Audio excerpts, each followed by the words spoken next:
Hello friends, welcome back to my channel. Mondal Debtanu চ্যানেলের আরো একটা নতুন ভিডিওতে তোমাদের সকলকে স্বাগত। আজ তোমাদের সাথে পৈলান কোনচৌকিতে অবস্থিত স্বামীনারায়ণ মন্দিরের পরিচয় করাবো। এই মন্দিরের সমস্ত তথ্য সম্পর্কে আজ তোমরা জানতে পারবে, তাই ভিডিওটা স্কিপ না করে পুরোটা দেখতে থাকো। কলকাতার কাছাকাছি একটা দিনের জন্য যদি কোথাও গিয়ে তোমরা সময় কাটাতে চাও, তাহলে কিন্তু এই মন্দিরে এসে ঘুরে যেতে পারো। আশা করি তোমাদের সকলের ভালোই লাগবে।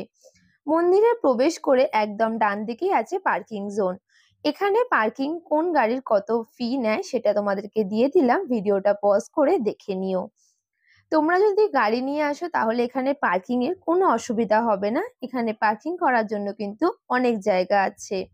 আর তোমরা যদি বাসে করে আসো তাহলে তোমাদেরকে কোনচৌকি স্টপেজে নামতে হবে। এই মন্দিরটা কোনচৌকিতে অবস্থিত হলেও মন্দিরটা কিন্তু পৈলান মন্দির নামে পরিচিত। পার্কিং জোনের ঠিক অপোজিট দিকেই রয়েছে ওয়াশরুম, তার ঠিক পাশেই রয়েছে ক্যান্টিন, আর তার পাশেই এই বিশাল মন্দির।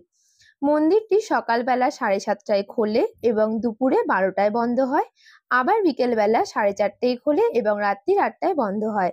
তার মধ্যে সকালবেলা 9:30টায় একবার আরতি হয় এবং সন্ধ্যাবেলা 6:30টার সময় সন্ধ্যা আরতি হয়। এই মন্দিরে একদম বাঁদিকে রয়েছে বাচ্চাদের খেলার জন্য ছোট্ট একটা পার্ক। এছাড়া বড়দের বসে সময় কাটানোর জন্য কিন্তু অনেক জায়গা রয়েছে। মন্দিরের একদম সামনেই একটা পায়ের চিহ্ন রয়েছে, যেখানে সন্ধ্যাবেলার দিকে কিন্তু ঝর্ণা দেখা যায়, আর এটা দেখতেও কিন্তু খুব সুন্দর লাগে। তোমরা যদি সন্ধ্যাবেলার দিকে এখানে ঘুরতে আসো তাহলে কিন্তু খুব মনোরম একটা দৃশ্য উপভোগ করতে পারবে। এই মন্দিরের ভিতরে ক্যামেরা বা ফোন কোনো কিছুই অ্যালাউ নেই, তাই তোমরা যদি ফটো তুলতে চাও তাহলে কিন্তু এই বাইরে থেকেই তোমাদেরকে ফটো তুলতে হবে।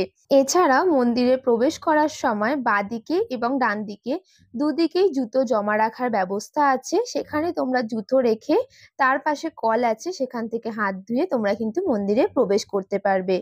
মন্দিরের উপরে যখন তোমরা পৌঁছবে সেখানে তোমাদেরকে একটা ব্ল্যাক কালারের প্লাস্টিক দিয়ে দেওয়া হবে মোবাইল অথবা ক্যামেরা রাখার জন্যে। সেই প্লাস্টিক কিন্তু তোমরা যেখানে সেখানে ফেলবে না।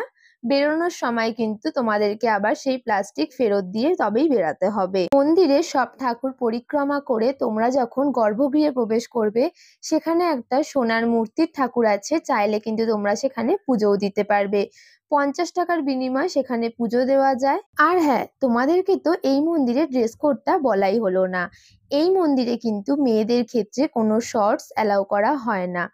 যে কোনো জামাই তোমরা পরে আসো না কেন সেটা যেন নি লেন্থ হয়।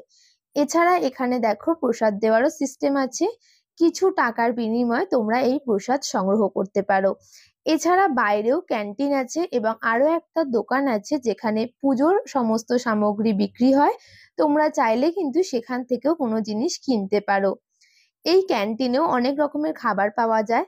আমরা এখানে রেড চার্টটা দিয়ে দেব, তোমরা সেটা দেখে নিও।